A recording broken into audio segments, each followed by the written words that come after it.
2차 세계대전을 일으키며 수백만 명의 희생자를 만든 역사상 최악의 독재자 히틀러. 히틀러는 자신이 어느 계급에도 속하지 않으며 본인은 독일 국민을 향한 마음 외에는 아무것도 없는 사람이라고 주장했었습니다. 또한 히틀러는 스스로를 가난한 삶을 살았고 항상 절제하며 물적 욕심이 없는 사람으로 포장했었습니다. 하지만 여러분도 예상하시듯이 히틀러는 전혀 그런 삶을 살지 않았습니다. 히틀러는 실제로 엄청난 재산을 가지고 있었고 심지어 세금 납부조차 거부하는 고액 체납자이기까지 했습니다. 그럼 히틀러가 실제로 얼마나 부자였는지 그리고 그 돈은 어디서 왔는지에 대해 이야기해보겠습니다. 1923년 히틀러는 뮌헨에서 독일 바이마 공화국 전복을 위한 봉기를 일으키게 됩니다. 당시 뮌헨 경찰의 무력 진압으로 봉기는 실패하게 되었지만 이로 인해 히틀러는 독일에서 전국적인 유명세를 타게 되었습니다. 이때 감옥에서 쓴 책이 바로 그 유명한 마인 캄프, 나의 투쟁이었습니다. 뮌헨 봉기의 재판 과정에서 유명세를 탄 히틀러의 나의 투쟁은 이후 베스트셀러가 되었고 향후 10년간 히틀러의 주요 수입원이 됩니다. 나의 투쟁 한 권 가격이 12마르크 정도였고 나의 투쟁은 출판 이후 약 1000만 권 이상이 팔린 것으로 알려져 있습니다. 나치 시절 독일인의 집에 나의 투쟁이 최소 한 권은 있다고 할 정도였고 소책자나 화려한 특별판 등 다양한 형태로 출판되어 팔렸습니다. 특히 나치가 정권을 잡은 후에는 결혼을 하는 신랑 신부에게 관청에서 나의 투쟁을 구입해서 주는 것이 관례로 자리 잡을 정도였습니다. 그런데 히틀러는 나의 투쟁에 대한 인쇄만을 챙긴 것이 아니었습니다. 나의 투쟁은 당시 에헤 출판사라는 곳에서 출판하였는데 이 출판사는 히틀러의 나치당이 1920년에 나치당 선전신문을 찍어내기 위해 구입한 출판사였습니다. 이때 나치당은 12만 마르크를 은행으로부터 대출받았는데요. 놀랍게도 히틀러는 이 12만 마르크의 대출을 1년 뒤에 개인 재산으로 한 번에 모두 상환해버리는 수완을 발휘합니다. 12만 마르크라고 하면 이게 얼마나 큰 돈인지 감이 잘 안 오실 텐데요. 1920년대 독일 총리의 연봉이 대략 2만 마르크였습니다. 그러니까 12만 마르크라고 하면은 현재 가치로 10억, 12억 그 이상이 되는 돈이라고 볼 수 있습니다. 1921년이면 사실 히틀러가 유명해지기도 전이라 나의 투쟁이 이렇게 많이 팔릴 수 없던 시기인데 이 거금을 히틀러는 어떻게 1년 만에 상환할 수 있었던 것일까요? 당시 독일은 인플레이션으로 인해 돈의 가치가 매우 낮았습니다. 히틀러는 이 점을 이용해 당시 단돈 666 미국 달러를 환전하여 12만 마르크를 마련할 수 있었습니다. 즉 당시 환율이 1달러가 약 180마르크였던 셈이었고 환차익으로 히틀러는 엄청난 이득을 본 것입니다. 그렇다면 당시 그 귀한 달러를 히틀러는 어디서 얻은 것일까요? 당시 미국에도 많은 히틀러 후원자들이 있었는데요. 이들 미국 후원자들로부터 많은 후원금을 받았습니다. 이 중 가장 유명한 인물은 반유대주의자로 유명한 미국의 자동차왕 헨리 포드였습니다. 헨리 포드는 반유대주의를 주창하는 히틀러의 동질감을 느꼈는지 그를 금전적으로 후원하였습니다. 헨리 포드는 1922년부터 나치당을 후원해왔고 심지어 히틀러의 생일 때마다 생일 선물로 5만 마르크씩을 히틀러의 개인 통장에 입금시켜 주었다고 합니다. 물론 사업가인 헨리 포드가 단지 생각이 비슷하다고 후원을 해준 것은 아니고 비즈니스적인 측면에서 혹시 히틀러가 차후에 집권을 하게 되면 독일 시장에서 확고한 자리를 잡을 수도 있겠다는 계산도 있었습니다. 실제로 히틀러 집권 후 포드는 독일의 자동차 공장을 세워 많은 돈을 벌었고 특히 2차 세계대전을 준비하던 독일군에 군용 트럭을 납품하여 많은 돈을 벌었습니다. 현재까지도 독일 쾰른의 포드 자동차 공장에서 수많은 자동차들이 생산되고 있습니다. 물론 후원자들이 미국과 같이 해외만 있었던 것은 아니고 독일 내에도 크고 작은 후원자들이 많았습니다. 특히 당시 히틀러가 활동했던 뮌헨 지역에서 후원자가 많았는데 뮌헨 상류층은 1920년에 히틀러의 초기 후원자로 중요한 역할을 했습니다. 당시 뮌헨 상류층은 종교는 기독교의 보수적인 성향이며 민주주의를 싫어하고 반유대 정서가 강한 사람들이 많았습니다. 당시 히틀러의 가장 큰 후원자는 명품 피아노 생산 업체로 유명한 백스타인의 오너의 부인인 헬레나 백스타인이었습니다. 그녀는 많은 돈뿐만 아니라 귀금속으로 히틀러를 후원했는데 당시 인플레이션이 심각한 상황에서 현금보다는 보석과 같은 귀금속 현물이 큰 가치를 가지고 있었기 때문이었습니다. 심지어 그녀는 나치당이나 히틀러가 대출을 받을 때 보증까지 서주는 등 히틀러를 위해 아낌없는 지지를 보냈습니다. 이렇게 국내외에서 히틀러와 나치당은 많은 후원금을 모았고 나치당의 자금은 거의 히틀러가 자신의 개인 돈처럼 마음껏 꺼내서 썼기 때문에 나치당의 돈은 히틀러의 돈이나 다름없었습니다. 나치는 집권 전후로 많은 프로파간다 선전을 했습니다. 이때 가장 많이 사용되는 것이 당시에는 사진이었습니다. 바로 히틀러 사진 말이죠. 히틀러의 다양한 모습을 사진으로 찍어서 사진을 모든 곳에 걸게 하고 히틀러의 사진첩을 내는 등 수백만 장의 사진이 사용되었고 이러한 사진에는 당연히 저작권이 있었습니다.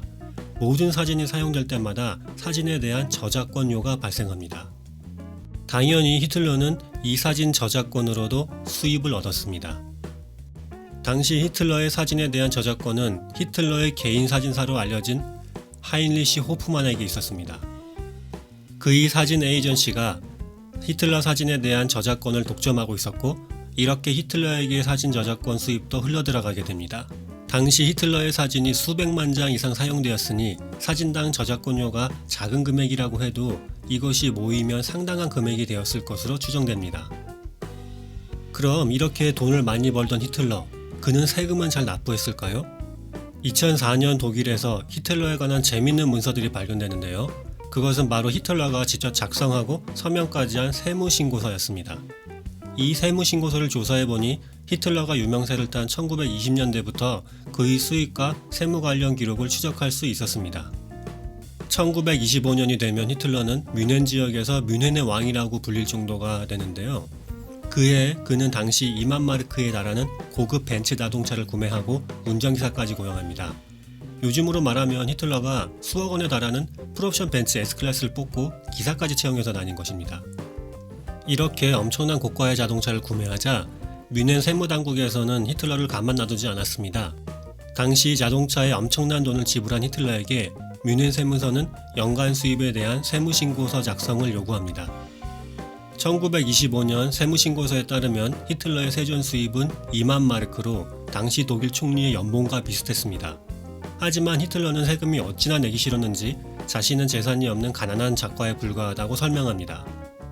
수입의 대부분은 책 광고 비용으로 지출해서 2,000마르크 정도만 실수입이고 자동차도 직업상 꼭 필요하기 때문에 구입한 것이라고 호소합니다.